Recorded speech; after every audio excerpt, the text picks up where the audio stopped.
നിതീഷ് നാരായണൻ ഇപ്പോൾ അത് അനുഭവിക്കുന്ന കാര്യങ്ങൾ അതിനോട് ശക്തമായി പ്രതികരിക്കുന്നുണ്ട്. ദീപികയിലടക്കം മുഖപ്രസംഗം വന്നിട്ടുണ്ട്. പക്ഷേ കേരളത്തിൽ പലപ്പോഴും പല രൂപത്തിൽ ആണ് സഭയുടെ പ്രതികരണങ്ങൾ വന്നിട്ട് നമ്മൾ കണ്ടിട്ടുള്ളതാണ്. നാർക്കോട്ടിക് ജിഹാദ് എന്ന പ്രതികരണം, ലവ് ജിഹാദ് എന്ന പ്രതികരണം, അതുപോലെ റബ്ബർ വില കൂട്ടിയാൽ ഇവിടെ എംപിമാരെ ഉണ്ടാക്കാം എന്നുള്ള രാഷ്ട്രീയ പ്രതികരണമൊക്കെ നമ്മൾ ഏത് ഘട്ടത്തിൽ കണ്ടാണ്. അപ്പോഴും ഈ തരത്തിൽ വടക്കേ ഇന്ത്യയിൽ ആക്രമണങ്ങളൊക്കെ ഉണ്ടായിട്ടുണ്ട്. അതൊക്കെ ഉണ്ടാകുന്ന ഘട്ടത്തിൽ തന്നെയാണ് ഈ പ്രതികരണങ്ങളൊക്കെ ഇവിടെ കേരളത്തിൽ സംഭവിക്കുന്നത്. അതിനെങ്ങനെയാണ് നിതീഷ് നാരായണൻ CPM കാണുന്നത്? ഞാൻ അതിലേക്ക് വരാം. അതിനു മുമ്പ് ഇവിടെ സൂചിപ്പിച്ചൊരു 2-3 വിഷയങ്ങൾക്ക് വളരെ ചെറിയ സമയം എടുത്തിട്ടൊന്ന് പ്രതികരിക്കണമെന്ന് തോന്നുന്നു. ഒന്ന് മതപരിവർത്തനവുമായിട്ട് ബന്ധപ്പെട്ടിട്ടുള്ളൊരു വിഷയമാണ്.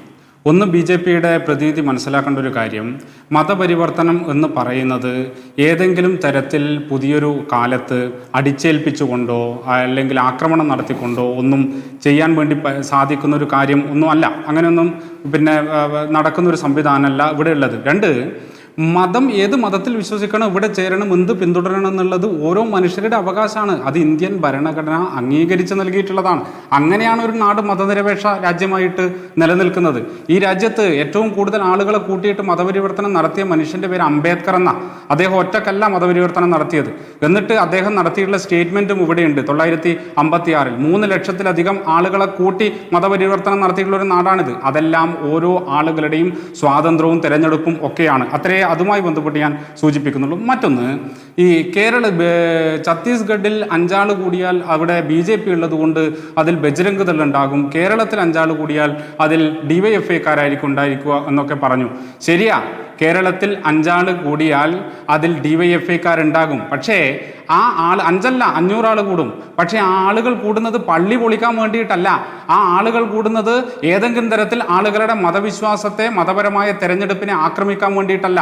ഭക്ഷണം കഴിക്കുന്നതിൻ്റെ പേരിൽ ആളുകളെ തല്ലിക്കൊല്ലാൻ വേണ്ടിയിട്ടല്ല. ആ 500 500 5000 ആളുകൾ കൂടുന്നത് ഇവിടെ മതനിരപേക്ഷതയ്ക്ക് നേരെ ആക്രമണം നടക്കുന്ന സമയത്താണ്. ഇവിടുത്തെ ജനങ്ങളുടെ സ്വൈര്യ ജീവിതത്തെ തകർക്കാൻ വേണ്ടിയിട്ട് നികൃഷ്ട ജന്മങ്ങൾ തെരുവിലിറങ്ങുന്ന സമയത്ത് 5 അല്ല 5000 അല്ല, ഈ നാട്ടിലെ മുഴുവൻ യുവജനങ്ങളും ഒരുപക്ഷെ തെരുവിൽ ഇറങ്ങും. ഇത് തമ്മിൽ വ്യത്യാസമുണ്ട് എന്ന് മനസ്സിലാക്കാൻ നമുക്ക് പറ്റേണ്ടതുണ്ട്. മറ്റൊരു കാര്യം, നേരത്തെ സൂചിപ്പിച്ച് ഞങ്ങൾ പൂർണ്ണമായിട്ടും കീഴടങ്ങിയിട്ടൊന്നും അല്ല ആരുടെ കൂടെ നിൽക്കുന്നത്, കേരളത്തിലെ ക്രിസ്ത്യൻ വിഭാഗത്തിൻ്റെ കൂടെ നിൽക്കുന്നത് എന്നൊക്കെ അദ്ദേഹം സൂചിപ്പിച്ചു. അതിൽ വ്യക്തമാണ്. കാരണം എന്താ, ഒരു ഇമ്മീഡിയറ്റ് ആയിട്ടുള്ള ഒരു ആവശ്യമുണ്ട്. ആ ആവശ്യം കേരള സമൂഹത്തിനകത്തേക്ക് BJPക്ക് കടന്നു വരണം. അങ്ങനെ കടന്നു വരാൻ വേണ്ടിയിട്ടുള്ള ഇന്നത്തെ കേരളത്തിൻ്റെ ഡെമോഗ്രഫി വെച്ചുകൊണ്ട് അവർ കണ്ടെത്തിയിട്ടുള്ള ഒരു തന്ത്രമാണ്. അതിന് കേരളത്തിലെ ക്രിസ്ത്യൻ വിഭാഗം ആകെ കീഴ്പ്പെട്ടു എന്നൊന്നും അദ്ദേഹം കരുതണ്ട. ഇത് തിരിച്ചറിയാൻ വേണ്ടി പറ്റാത്തവരുമല്ല കേരളത്തിലെ ക്രൈസ്തവ മത വിശ്വാസികൾ. ആർക്കെങ്കിലും തെറ്റുപറ്റിയിട്ടുണ്ടെങ്കിൽ, തെറ്റുപറ്റിയവരുണ്ട്, വീഴ്ച പറ്റിയവരുണ്ട്, ഈ അജണ്ട തിരിച്ചറിയാൻ വേണ്ടി പറ്റാതെ പോയ ആളുകളും ഉണ്ട്. അവർ തിരിച്ചറിയുന്നത് നല്ലത്.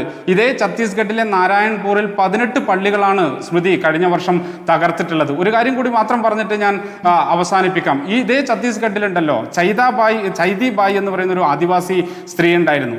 ആ ആദിവാസി സ്ത്രീയെ ബജ്രംഗ് നാഗ് എന്ന് പറയുന്ന BJPയുടെ MLA അവർ മരിച്ച് അവരുടെ ശവക്കുഴി തോണ്ടിയിട്ട് അവരുടെ കുഴിമാടം തോണ്ടിയതിൻ്റെ അനുഭവം ഇതേ ഛത്തീസ്ഗഡിൽ ഉണ്ടായിട്ടുണ്ട്. ഒരു ദളിത് പുരോഹിതൻ ഉണ്ടായിരുന്നു അവിടെ, സുഭാഷ് ബാഗേൽ എന്നാണ് പേര്. അദ്ദേഹം മരിച്ചപ്പോൾ അദ്ദേഹത്തിൻ്റെ ഗ്രാമത്തിൽ അദ്ദേഹത്തെ അടക്കാൻ വേണ്ടി വിടാതിരുന്നത് ഈ കഴിഞ്ഞ ജനുവരിയിലാണ്, ഈ വർഷം ജനുവരിയിലായിരുന്നു നടന്നിരുന്നത്. ഇതേ 2022 ഒക്ടോബറിൽ ദുല്ലാരി പഠ എന്ന് പറയുന്ന ക്രിസ്ത്യൻ ആദിവാസിയുടെ ശവക്കുഴി മാന്തിയിട്ട് അദ്ദേഹത്തിൻ്റെ, അതായത് ഒരു മനുഷ്യരെ മരണത്തിൽ പോലും അപമാനിക്കുന്ന ആളുകളായിട്ട് അവിടെ മാറുക. എന്തിനാ ചെയ്യുന്നത്? ഈ പറയുന്ന ഈ മേഖലകൾ ആദിവാസി ഭൂരിപക്ഷ മേഖലകളാണ്.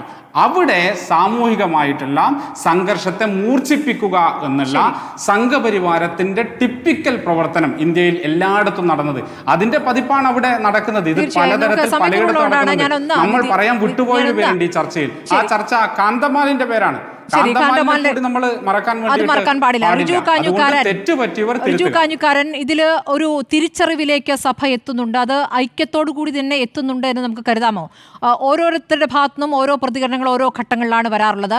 ചിലർ അടുത്തു നിന്ന് തന്നെ പെരുമാറും, ചിലർ തിരിച്ചറിഞ്ഞ് ശക്തമായി പ്രതികരിക്കും. പക്ഷേ കേരളത്തിൽ ഒരു സാധ്യത അത് BJP കാണുന്നുണ്ട്. ആ സാധ്യത എന്ന് പറയുന്നത് വിട്ടുവീഴ്ചയുടെ സാധ്യതയല്ല എന്ന് ഇപ്പോൾ ശങ്കുട്ടിദാസ് വളരെ വ്യക്തമായി പറഞ്ഞു കഴിഞ്ഞു. സഹകരിക്കാവുന്ന മേഖലകളുണ്ട്. അതായത് ഹൈന്ദവരും ക്രിസ്ത്യാനികളും ഒരുപോലെ അനുഭവിക്കുന്ന എന്തോ ഒരു വലിയ പ്രശ്നമുണ്ടെന്നാണ് അദ്ദേഹം പറയുന്നത്. അത് ഏത് രൂപത്തിലാണ് അത് അവതരിപ്പിക്കുന്നതെന്നും ഏത് തരത്തിലാണ് അത് ഐക്യപ്പെടാൻ ഉപയോഗിച്ചതെന്നും നമ്മുടെ മുന്നിൽ ചില കാര്യങ്ങളുണ്ടല്ലോ.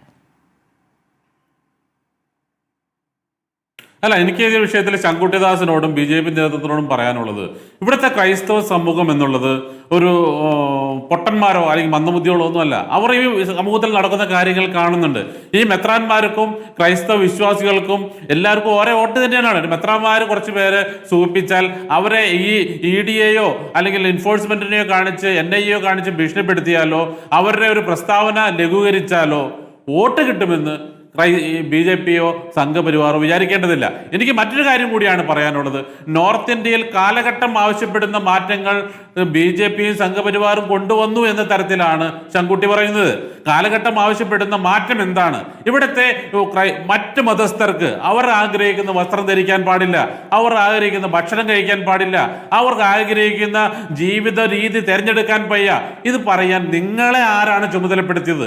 നിങ്ങൾ ആരാണ് നിയമം കയ്യിലെടുക്കാൻ? ഈ ബജരംഗ് തള്ളാണോ ഇവിടുത്തെ നിയമം തീരുമാനിക്കുന്നത്? അത് എന്തുകൊണ്ടാണ് ഇവർ തിരിച്ചറിയാതെ പോകുന്നത്? അതിന് എന്തുകൊണ്ടാണ് ഭരണകൂടം അവർക്ക് ഒത്താശ നൽകുന്നത്? ഇതാണ് എനിക്ക് ചോദിക്കാനുള്ളത്. ക്രൈസ്തവ സമൂഹത്തിലെ സഭാ മേലധ്യക്ഷന്മാർ ഇനിയെങ്കിലും കണ്ണു തുറന്ന് കൃത്യമായ ഇടപെടലുകൾ നടത്തി ഈ സംഘപരിവാർ സംഘടനകളെ ബ്ലാക്ക് ലിസ്റ്റിൽപ്പെടുത്തി ഐക്യരാഷ്ട്രസഭ തന്നെ ബ്ലാക്ക് ലിസ്റ്റിൽപ്പെടുത്തി നിരോധിക്കണമെന്നുള്ളതാണ് ഞങ്ങളുടെ ആവശ്യം.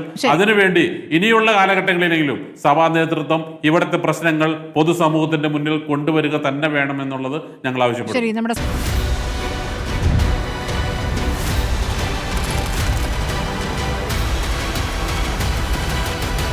ഡിബേറ്റ് വിത്ത് സ്മൃതി പരുത്തിക്കാട്.